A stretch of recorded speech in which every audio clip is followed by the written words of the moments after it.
Welcome to the Brodart Tell Me More Historical Fiction webinar. We're so excited to have 6 authors today, and we have such an amazing variety of stories around the world. So I'm going to introduce you now to Susie, who is our moderator. She's the collection development librarian at Brodart, along with over 20 years in collection development with Brodart, specializing in children's and young adult materials. Susie has been a school medium specialist, a professor of children's literature, a Newbery Committee member, and co-author of a children's literature textbook. Over to you, Susie. Hi, everyone.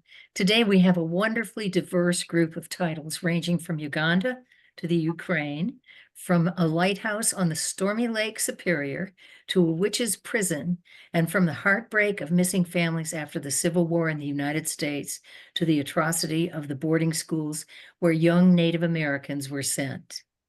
Let's begin talking about author Tina Athide, who was born in Uganda, emigrated to London, and now lives in Southern California. Her compelling novel in verse, Wings to Soar, takes place at a time when strong anti-immigration feelings were on the rise in the United Kingdom. In 1972, thousands of Ugandan Asians with British citizenship were arriving in the United Kingdom after being expelled in Uganda, and they were far from being welcomed with open arms. Viva, a spirited Ugandan Asian girl, and the main character, finds herself living in a resettlement camp in London, and through her eyes, we experience what that was like. Please tell us about your story, Tina.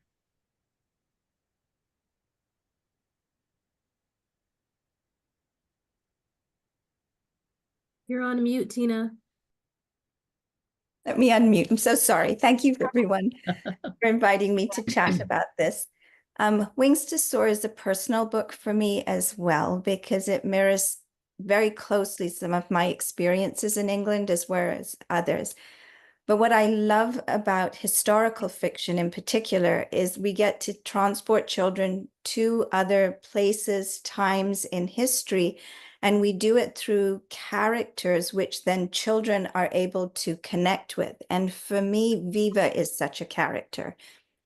And so the hardest part for her, being relocated and ending up in England, is that loss of identity, you know, being expelled from Uganda, ending up here, judged for the color of your skin for no other reason, not something you can change, the prejudice against that.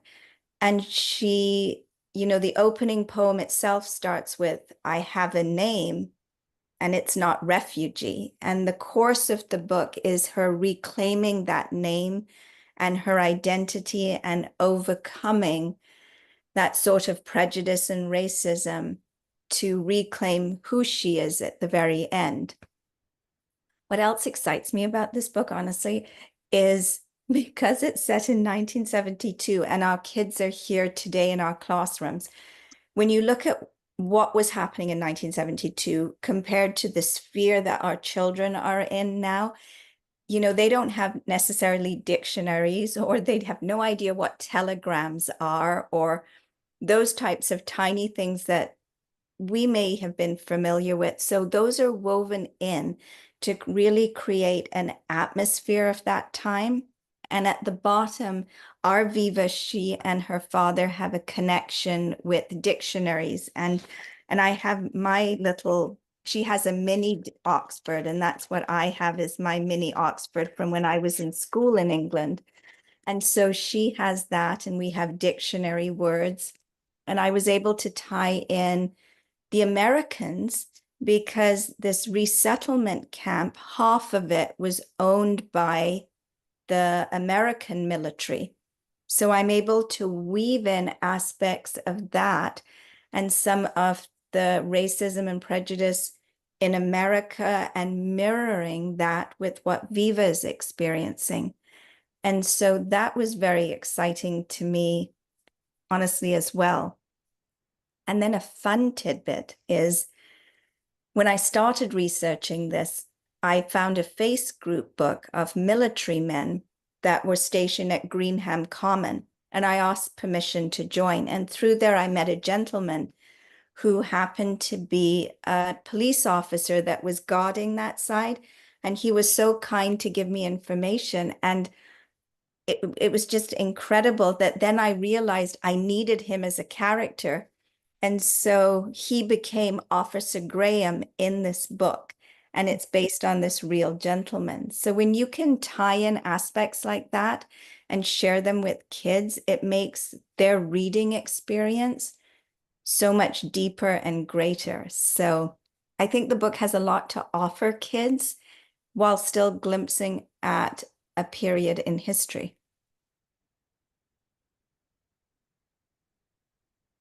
It definitely does. And I am not necessarily a fan of books for children in verse, and this was absolutely compelling. I loved it. There could not have been a better framework for it. So how did you happen to choose to have it a story in verse? So the interesting thing there is I didn't, that wasn't the author aspect of me. It was the educator aspect of me, because I've been a teacher for 35 years. And my field of specialty is reading disabilities. So honestly, when I wrote this, I wrote it as a gift to my little self, as a healing of the trauma she experienced during that time period. But the other half is my gift to my special ed students and my struggling readers, because I wanted them to read this story. I wanted them to be able to have a thick book and not be horrified by it. I wanted them to be able to open it up and have lots of white space and not feel daunted by the amount of words on a page, and be able to get through it and have a feeling of success, which is also why I fought to have photographs put in there, because for my kids, it creates an image in their head, and with that, then they can place the characters. So it wasn't as much the author in me as it was a gift to my students. But then as I wrote it in first person, it took away everything else and cut right to her heart. And I think that's what ended up coming across on the pages then. And that's why students sort of are connecting to the story, because they get right to her. Absolutely. Have you gotten any feedback from your students? Because it was only published in July, but I know it was only just luckily, my school where I teach, we've been in session for a month now. okay. And so a couple of kids said, and the feedback is exactly that. It's like, oh my gosh, I would have never picked up a book that's so thick, but I was so surprised I could read it and I got through it really fast. Or another one said, you know what? Now I have a book. They have a twin. And they said, and my book was just as thick and fat as my twin sister's. I'm like, yes, it was. I love it. Oh, Think you must about feel those tiny great. things. I know. So that meant a lot because it was for them. That is so great. One other quick thing. Why did you pick Diana Ross and the Supremes as Viva's idols? I know. Isn't that a fun way? Honestly, because that was the music that was in England at that time. So that music is what was on the radio and pieces like that. And I remember hearing it because from England, we immigrated then to Canada. And, that would be the music on there. And her music had inspiration, which is, you can see by the names of those titles and some of those words, that sort of kept her pushing. That was one. And the second was that person, that songstress, that, singer, she too experienced some of the mirroring of what this character is going through, but in a separate way, but felt in the music industry and the time that she was writing. Mm-hmm. And so it was important to have that recognized. Okay, and she became the Supreme Viva herself. I know, she would channel her inner supremeness. It was great. And Anna Rose Johnson is our next author, and she writes about another interesting young woman. In the luminous life of Lucy Landry, Anna Rose writes about Lucy Landry, a French Ojibwe orphan who ends up living with a large family of lighthouse keepers on an island on Lake Superior. A member of the Salt Lake, I'm sorry, of the Sault Ste. Marie tribe of Chippewa Indians, Anna Rose loves writing about the Native experience and has combined it with another of her loves, historical fiction. She also is a journalist, a blogger, and a seasoned correspondent for Inside Gymnastics. She lives in northern Wisconsin, and please share your story with us, Anna Rose. Oh, well, thank you so much. It's a delight to be here. Yes, so The Luminous Life of Lucy Landry is my second book, and it came out on March 5th of this year from Holiday House. And yes, so it's the story of an orphan girl who goes to live in a lighthouse on Lake Superior. She has a little bit of a habit of getting into trouble. She really wants to find a ruby necklace that was lost in a shipwreck a couple of decades earlier. It was something that her father wanted her to find, and she's determined that she's going to solve this mystery, even though, you know, it may cause a little bit of trouble in her new home.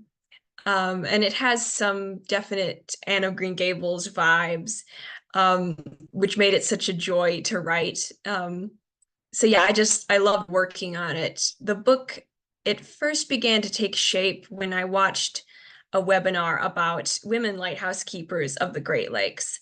And that was back in 2021. And all I knew was that I wanted to write a story with a lighthouse setting. And I thought that this webinar could be the perfect springboard to spark an idea. And it was, because I learned so much from that webinar. And I began to think about what life would have been like for the children of lighthouse keepers living in these, you know, isolated places, and having to, you know, keep everything just right for the surprise inspections and things like that. And so shortly afterward, I started to, you know, create the concept for this story. So it was a really fun experience to get going on it. I have always really liked turn of the century stories. Even as a kid, I was always really drawn to those. And I didn't know a lot about the 1910s specifically, which is when both of my books are set. But then I started reading a series of books when I was about 11. They were set in 1914, and I just really fell in love with that particular era. And I was just so fascinated by it. And then that was why I decided to set my first book, The Star That Always Stays, in that time period. And then when it came time to start work on this book, Lucy, I knew I wanted it to be the same general era, but that particular year of 1912 was cemented when I did more research, and I found that a lot of the material that was out there about families living in lighthouses was from like 1910s, and I eventually settled on 1912. So I was eventually able to visit a lighthouse on Lake Superior for research that was actually restored to 1915, and that was quite helpful to see. But yeah, in general, I did a lot of research for this book, as I do for, you know, all my books. I do a ton of double checking with old newspapers. That's one of my favorite ways to research. I subscribe to the newspapers.com website. That's really helpful. It has just an incredible amount of papers. It's helpful in particular if you want to know like a certain word or phrase, if that was being used at the time. And that's another reason I love old magazines. And yeah, so I have a lot of different resources that I return to when I research. And this book in particular was fun to research because learning so much about lighthouses, I enjoyed a lot. I explained this in the author's note of Lucy, how I watched videos of lighthouse tours, lighthouses, you know, that were abandoned and, you know, looked very much basically like they would have in the 1910s, only now. And it was really fun to be able to visit that lighthouse on Lake Superior, because I was able to get some really interesting details to include in the book. And I visited on a very cold, rainy day, which was extra cool because the waves were, a little bit wild, and which is a lot like what happens in my Lucy book. Lake Superior is a little bit unexpected. So yeah, one of the things that I found when I was researching all the lighthouses was the traveling library that went around to different lighthouses. They would have this case of all these different books, and they would lend to, each lighthouse for a while. And as soon as I read that, I knew I wanted to include that detail. So that was quite cool. And when I was researching my first book, I read a book. It was called The Historic Christmas Tree Ship. It was really interesting, full of history from the 1910s on the Great Lakes. And when I was working on Lucy, I returned to that book, and I was inspired by this little tidbit about a grand piano that had washed ashore in a shipwreck. And that was one thing that I put into Lucy's story. It was very interesting to read all about the lighthouses and, children's books and research materials and blog posts. I was able to find a lot of resources to create, a fuller picture of what this family's life in the lighthouse would have been like. So yeah, I would say that this was one of my favorite, projects I've ever done, but research projects in particular. I think that it's one of the best parts about writing historical fiction is, you learn as much as your readers do. Well, unfortunately, Lucy ruined one of those books from the traveling library. And that was a wonderful tidbit. I loved that part about the traveling library and the stormy seas. I don't think that you mentioned this, but Lucy was terrified of the water because her father had died. He was a captain of a ship and he had died on the water. And so the Lake Superior was very rocky and rough. And so that was very tough for her. Anna Rose, tell us about how you decided on the names for your book. Yes, that was one of my favorite parts of the process as well, was naming the characters. I went through like US Census records from this time period to take a look at what names were being given to children in Michigan at that time. And just from doing genealogical research, which I've done a lot of, I realized these certain naming patterns that were common in Michigan at this time. And so that really informed how I chose the names for the story. So that was how I chose all Lucy's adoptive siblings' names. And then Lucy's own name, the main reason why I chose the name Lucy is because it literally means light, which is, perfect for the theme and the setting of the book. And yeah, it was just really fun, especially when I came up with the alliterative title, The Luminous Life of Lucy Landry. As soon as I hit on that, I knew that was perfect. So it was quite fun to do that. Okay, great. Next is another novel that offers the opportunity to read about a Native protagonist with references to their cultural beliefs and experiences. Alfreda Bertrac Algeo is the author of The River Run, the third title in the series, The Legend of the Big Heart. The story takes place in the mid-20th century amid the forced assimilation of Native tribes into mainstream America. Lakota teen Alfred Swallow and two of his best friends are sent to a residential boarding school that has the policy, destroy the Indian, save the man. Alfreda, a member of the Lower Brule Lakota Nation, and I'm trying very hard to say this correctly, Kul Wicasa Oyata, Lower Brule, South Dakota. Grew up surrounded by family and friends and uses stories she heard as a child along with various art forms in all of her work. Please tell us more about Alfred and his friends' experiences. Wonderful. Pilama yayapi, amechi, wopila. Tonka. I'm just so excited to be here today and to talk about my books and to speak to other book lovers, librarians, and educators. And yeah, let me jump right into The River Run. But all three books, it's a series, and all three books are historical fiction. And The Land Grab is the first book, The Roan Stallion, and The River Run is the last book. And they're based on my father's true life experiences from his boyhood. And from about 1929 to about 1932. And he was given the name Chante Tonka, which was big heart. So that is the vein that runs through the book. And he is the character in each book. And during this time on the Dakotas and on the Lower Brew Reservation, which is Ku Wishasha Oyate, it means, people that live the lower band of people. And it's a time of dust storms, drought, and a lot of corruption, a lot of crime, bank robberies, and land grabs.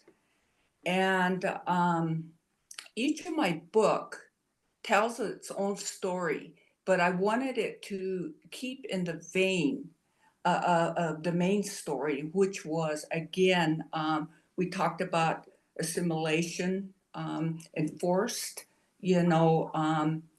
practices into mainstream society. And there was policies that were made to perpetrate this. And then the sub-story is Alfred, coming of age, caught between two worlds, and given responsibility beyond his years and his struggles, his fears, his conflicts. And I just want to touch briefly on the other two books before I jump into The River Run. The Land Grab is, again, starts with Alfred, his family, and a greedy land agent. They had many names for them. They were called superintendents or land agents. They were given different names, but they all had the same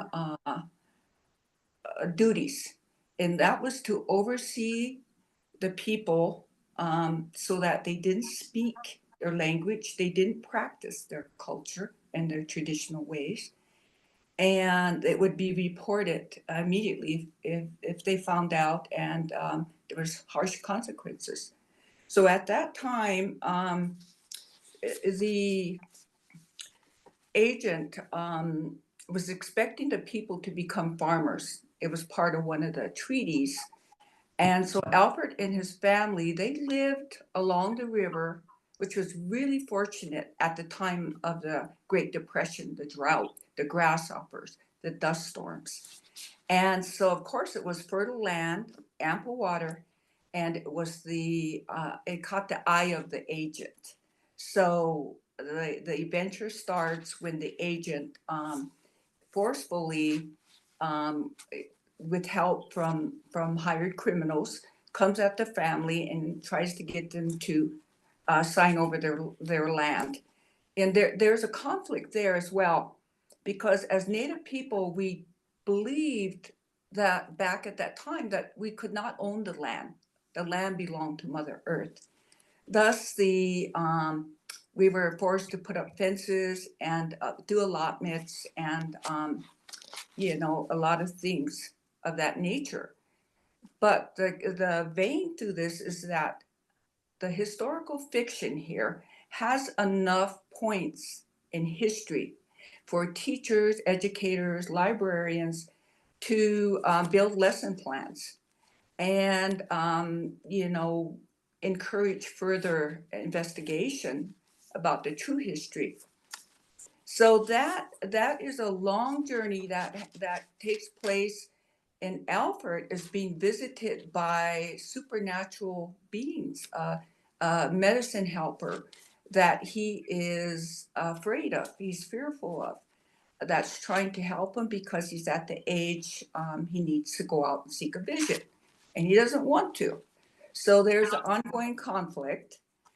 And then it moves into the second book called the Roan Stallion, excuse me. And Alfred is a year older, but not much wiser. He's still avoiding the spiritual messages, and his family, his grandfather's getting older and working so hard to keep the family fed and the livestock fed, and he's using an outdated government issued plow. The government issued a plow, a bag of seed, and 2 oxen to each family with allotted land that originally belonged to the people, the tribe. And the government took the same land, broke it into sections, and distributed it out to the people. And the land that was left over was opened up for land runs, homesteaders, and such. And so the point was to shrink the land base, which it did. And so Alfred is fascinated with this roan stallion. He's so beautiful, but he's so wild. And he follows him, and they have an encounter. And they were picked up by a tornado. And from that point, they survive. But from that point, they form a spiritual bond. And the medicine people noticed this, and they gave Alfred the name of Big Heart, and they gave him a prophecy, and they gave him a way with horses. He became a horse whisperer, and but he was still bothered by his. He needed a tractor for his grandfather, and so he took on this point to go out and win this race, and the rest is history. Then we moved to the river run, which everything comes to full circle, and they're put in a residential school. And at that time, their hair, long, beautiful hair, is cut. And it's tremendous grief for Alfred and the rest of the students, because in our culture, our hair is only cut, when someone dies. And so with that being said, Alfred knew he had to run away from the school. And it became more apparent when he had a ghostly visit from his grandfather and telling him, Tagoja, run to the river. And so Alfred can't figure that out. But at the funeral, he does, because his parents had been missing, and they went to Iowa to find work and never returned. So Alfred decides he will run away and find his parents, which he does. And so it's a big adventure, and but at the very end, he finds his parents, and they start on the riverboat upriver, on the steamboat upriver. And at that time, he wonders about his vision from the previous year, which was 6 beavers, giant, huge beavers, building massive homes, dams, and this gushing water that was so devastating everywhere, swallowing everything up. He could not understand that dream, and his grandfather was gone. He couldn't help him. But at 94 years old, my father, Alfred Big Heart, seen that vision come true when the Corps of Engineers and the Pick Sloan Project flooded the Missouri River by building 6 earthen dams, and thousands of acres of tribal land was lost, including Alfred's beloved boyhood home of our nation. And all the land, the sacred sites, the timber wolves, the black-footed ferret, the black fox, medicinal medicines, and again, the land that they fought so hard to protect And so it is again, has a lot of historical points in it that can be used in a lesson planning. So thank you for letting me share my story. And yeah. Thank you. Thank you so much. And you really enlightened us. I mean, this was a very a terrible time, really. And you're going to make people fascinated about learning more about it, and that is great. Shauna Miles, you're up next. And Shauna has a passion for reading, which led her to the University of South Carolina, where she received a BA in journalism, and then on to Georgia State, where she earned a master's in library science. Now she lives in Atlanta. She sounds like a dyed-in-the-wool Southern woman to me. She's a high school media specialist and shares that love of reading with her high school students and her 2 young daughters. She writes wonderful stories about Southern girls in love, in trouble, or in space.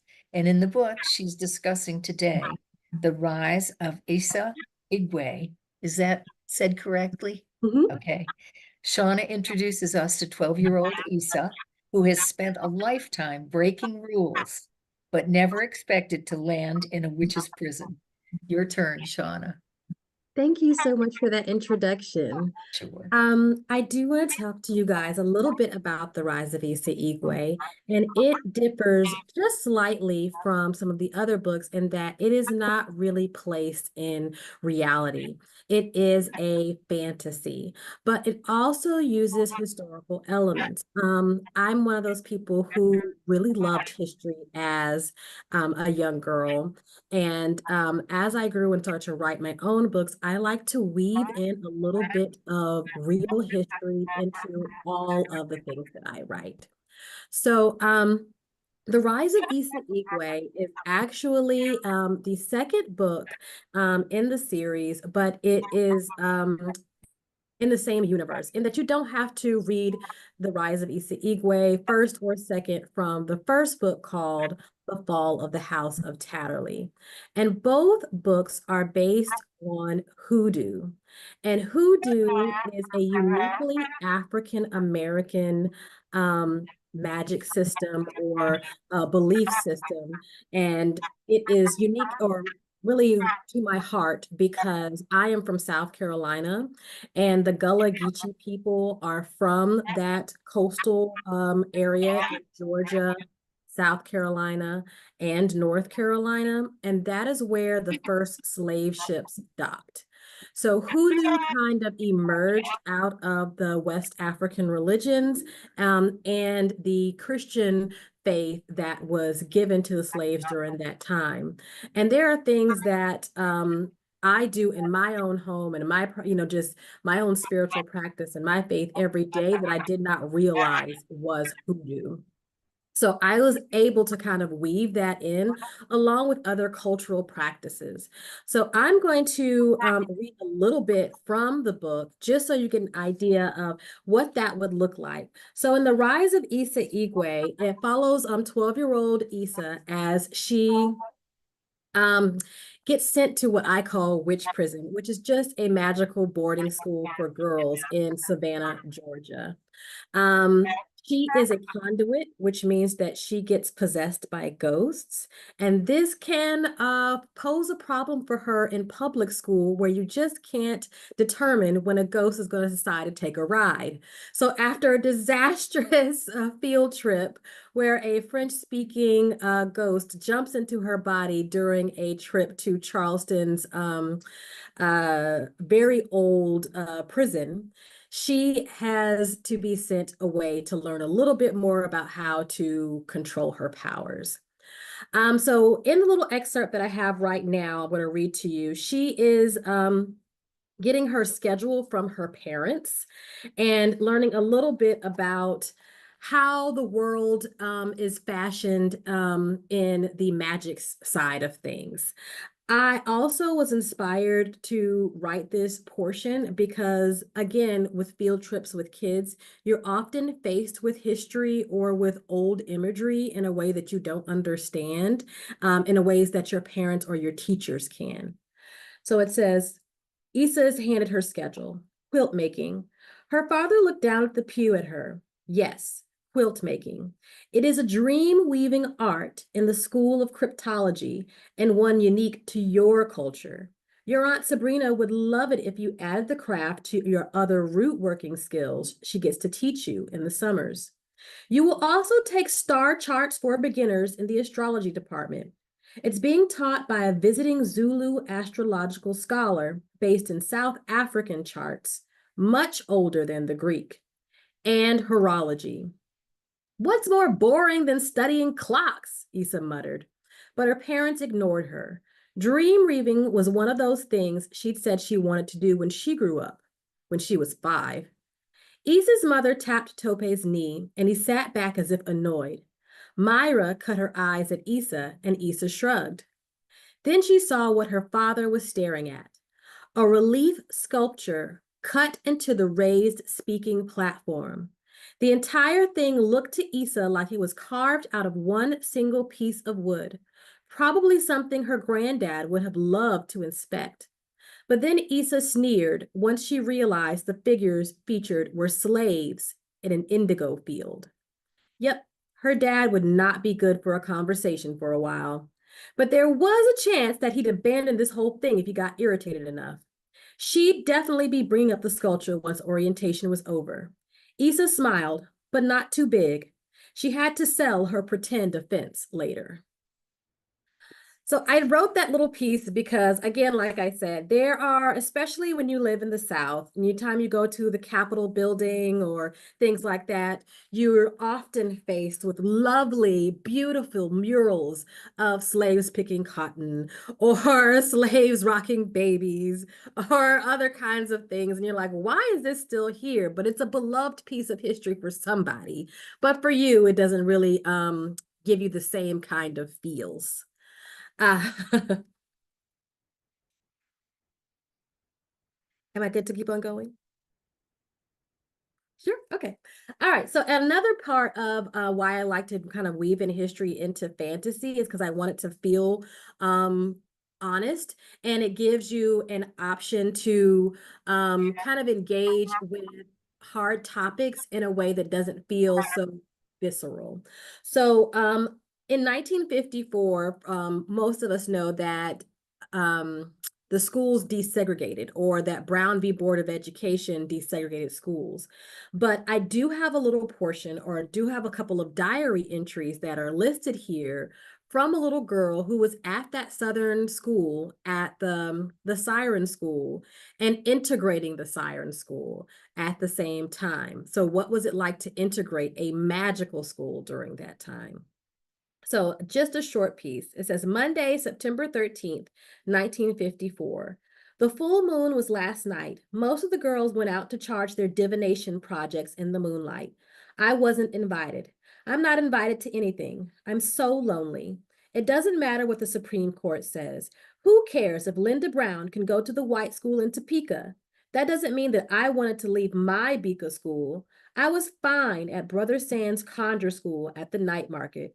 Charleston ain't so much different from Savannah. What makes this place better? Nothing, if you ask me. It's worse. Nobody asked me if I understand what we went over in class. Nobody trades conjures over breakfast or kisses your hands after a bad burn in pyroglass. It's all so hard. Good. That was great. Yes, so thanks for telling us a little bit about the Gullas too. And we had Jonathan Green living here for a long time, so that was wonderful. I just want to say one quick thing, because we still do need to listen to 2 more folks, but you should be very proud of your Miles to Go Foundation. Thank you. I do send out, I'm preparing to send out more right now, but the Miles to Go Foundation is a little small portion of all my sales. I usually pack up materials or send out suitcases to high schools for kids who are trying to go to college, because not everybody has the money, even if you get a scholarship, to prepare all the things that you need, sheets, tie, that sort of thing. Thank you. Thank you. Okay, and now we have the other Shauna. Shauna Keller's our next author, and she also lives in Atlanta, Georgia. Talk about diverse interests. She's traveled all over the world, taking lots of photographs. And when not writing, she loves to practice jujitsu, do challenging yoga poses, 1,000-piece puzzles, make and eat pumpkin cupcakes, and learn German for the millionth time. And she always has time to watch a good football game. And it's a great time of year then for her. Yep, it just started. Can you hear me? I just want to make sure. Yes, we can hear you. You're good. We Okay. wish we could see you. She began her it's stories showing in the video Africa. on my end now. It's not coming up on yours. Oh, No. no, I don't see her. Do you? Does anybody see her? Oh, it's No. showing video on my end. Okay. I don't know. I wish you okay. Okay, her book today is Do You Know Them? Families Lost and Found After the Civil War. So I'm with the other Shauna, especially when she mentioned murals, because I went to high school in Texas, and in our cafeteria there was this giant mural of a plantation with slaves picking cotton, and it wasn't until my sophomore year that they finally painted over it. And so ever since, not well, that was a moment for me, but I also just realized like there's such a lack of Black history for me, which is why I find myself focusing on it a lot. And specifically with Do You Know Them? This book was really cool. It was unexpected because I was researching something else, and then I happened to come across an advertisement for families searching for their loved ones after the Civil War ended. Well, of course, that intrigued me, and there aren't that many books about, like the Reconstruction era, especially for picture books, for young children to understand. Most people know Civil War, and then the Civil Rights era, but in between that, there was a lot of adapting and searching for families and whatnot. And so that's kind of where the story for Do You Know Them came about. And speaking of love of history, I have a very similar love of history.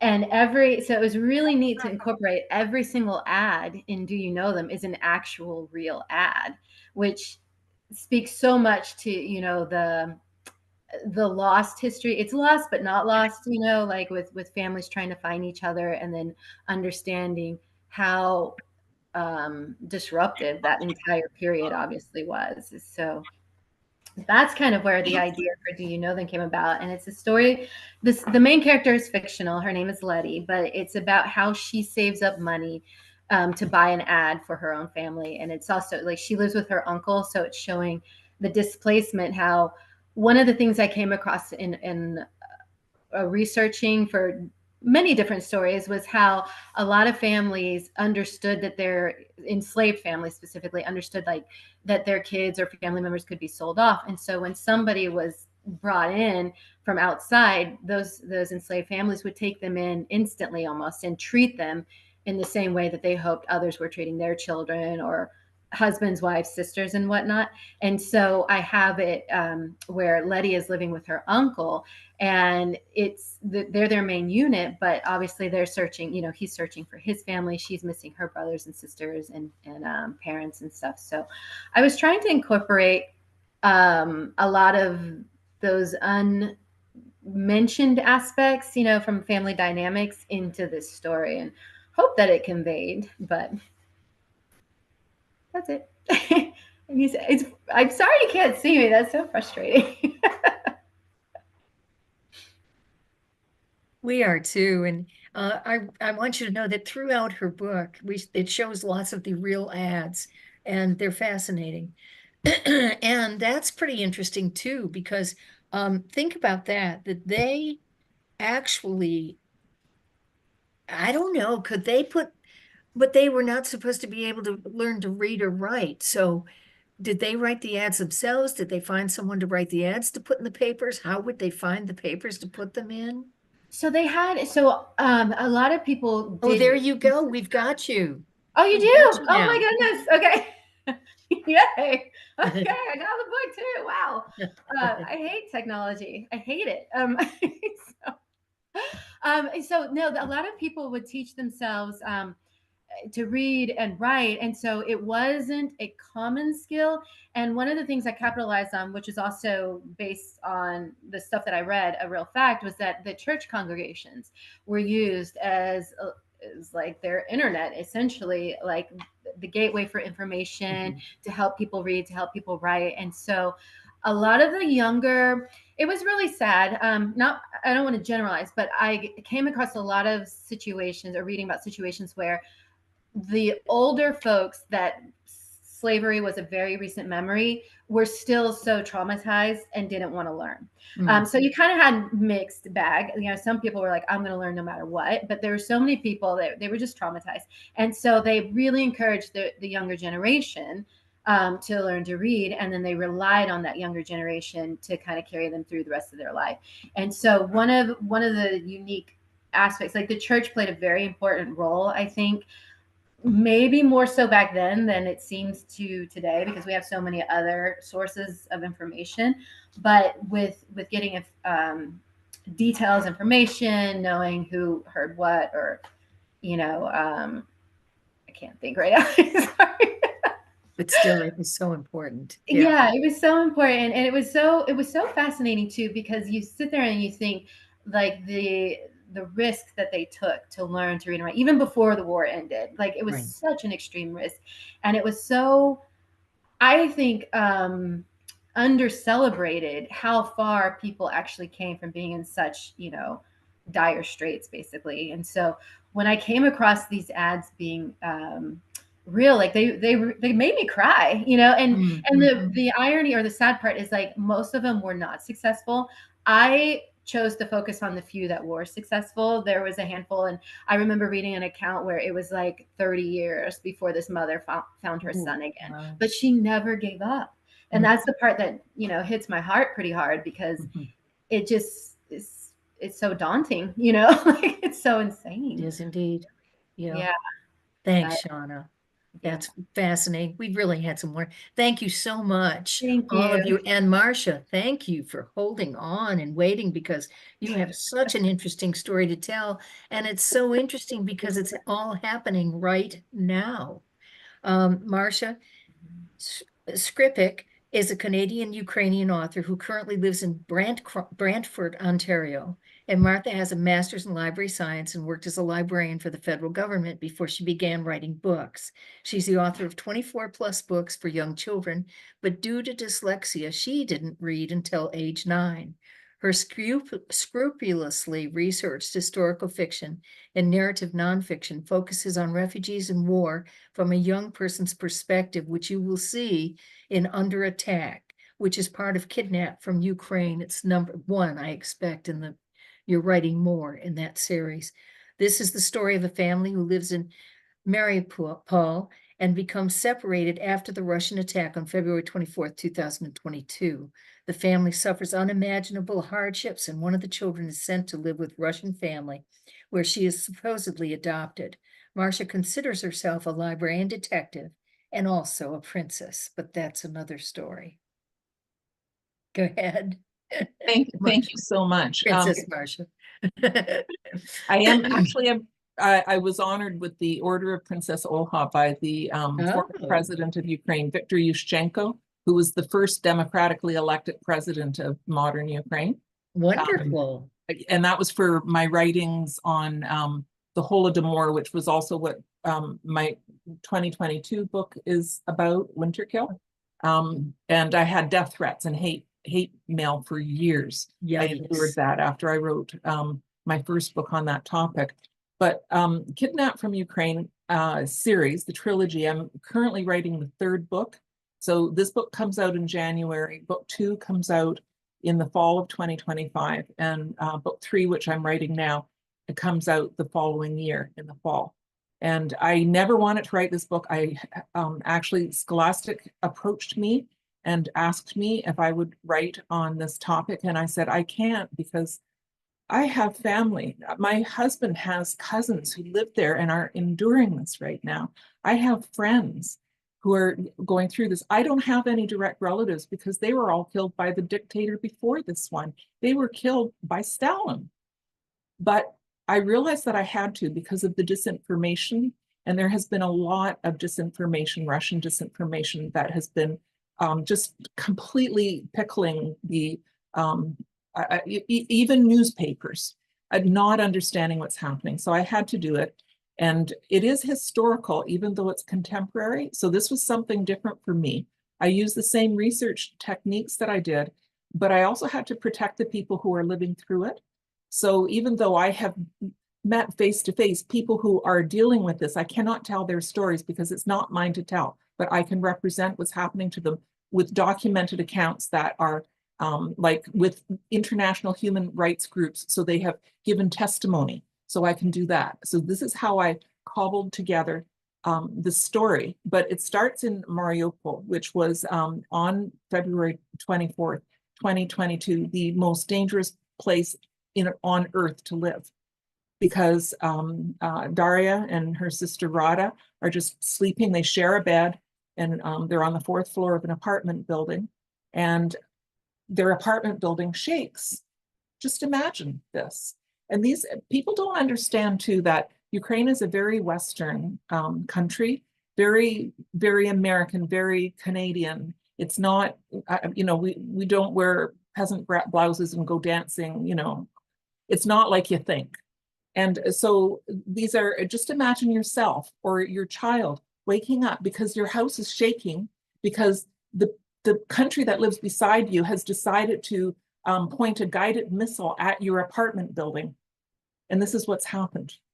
So they get up and they're in a panic, the mother, father, 2 kids. And the mother realizes that, like the father says, we should stay here. We're safer just staying here. And the mother says, we don't have food right now because it's a cultural thing. They buy a couple days worth of food because you can get it anywhere. And so she goes downstairs with one of the girls to go to the 24-hour mart on the bottom floor. In the meantime, their building is hit again, and the stairs are completely shattered. So 2 are stuck upstairs, the one twin and the father, and then the other twin and the mother can't get back. And all they have with them is what they bought at the grocery store. And they are on the run. And so this is every single thing that happens in this book happened to someone, but I've cobbled together and I've made my characters.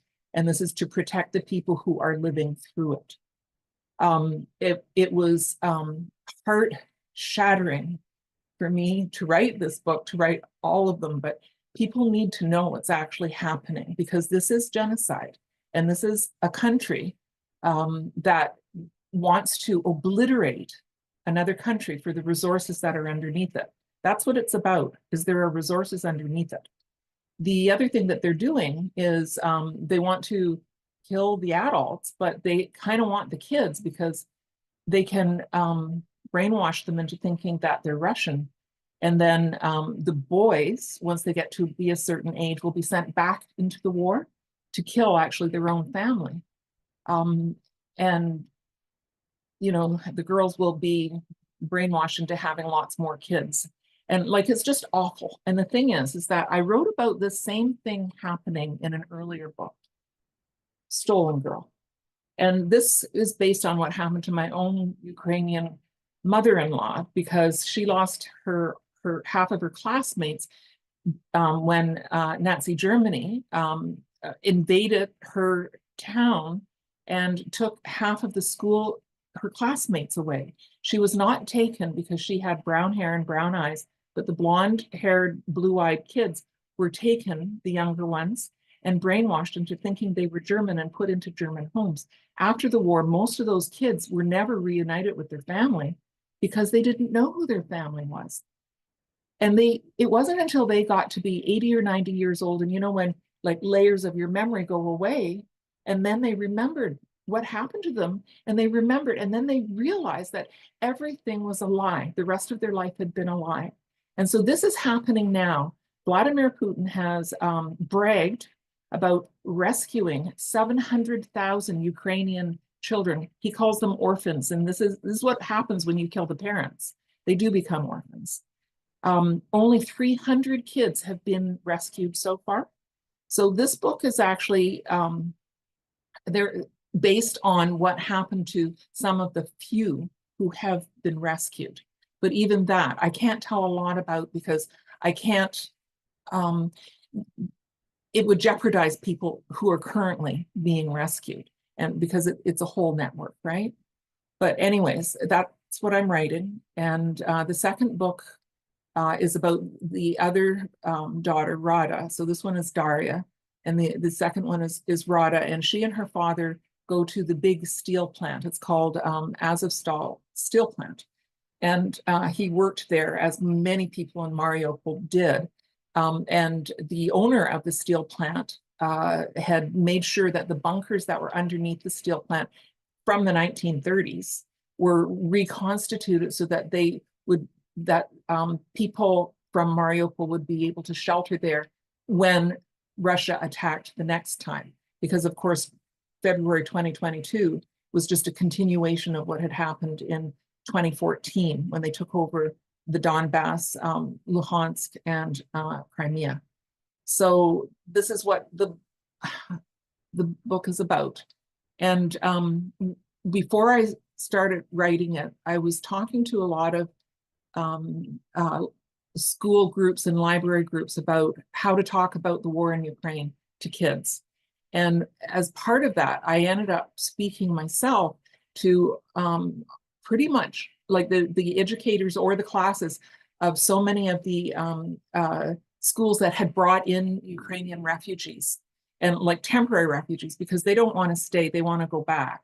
But and I did an art project with these kids from across Canada. And so a lot of my first impressions just of the first days are very much based on the things that they told me, because I would ask them questions and then they would draw a picture in an answer. And so a question would be, what was the last thing that you did normal before the war came to you? And then what happened? And it's just stunning, you know. So one, they were playing a video game and eating sushi, and then their house shook and they had to just run out, and that was it, with nothing, just run out of the house. And so it's just the same as any of us, right? You can imagine yourself, your kids doing that, and then all of a sudden your house shakes and you realize that you know, someone's trying to kill you and you have to run out of your house. Wow. Well, I just wanted to interject one thing here. It was so interesting. I saw that an attorney and a parent has to be there to rescue a child. If they don't have an attorney with them and a parent, the child cannot be rescued from That's right. the new, you know, the supposed Russian parents. Yes.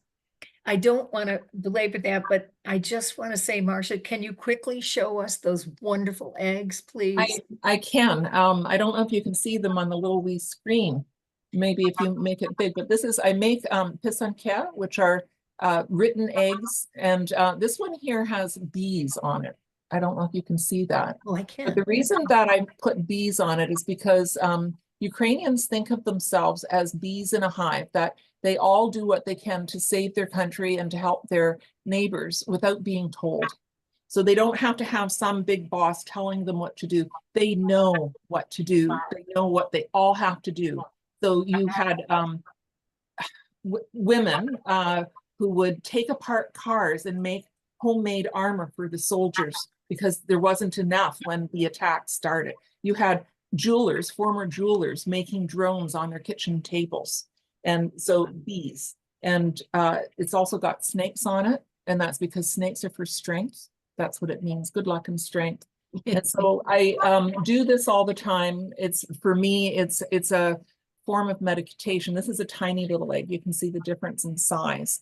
And I just was really focused on making these cute little birds this year. I don't know why, but this is my form of meditation and prayer and hope for the future. Well, Thank you so much. That really is, we've been so enlightened today by everything that you all have said. And I know that we've gone for the full hour, which we have never, I don't think we've ever done that before, Elenita, have we? We haven't. And thank you, Susie, and our amazing panelists. It's kind of disheartening because it seems like some stories repeat themselves in different cultures. Mhm. Have we not learned anything yet? But thank you so much for being here, telling your story, and thank you to the publishers for sponsoring and working with us on this webinar. The books will be available through Broad Art if they're not already on our shelves. And again, thank you all very much, and we're going to say goodbye.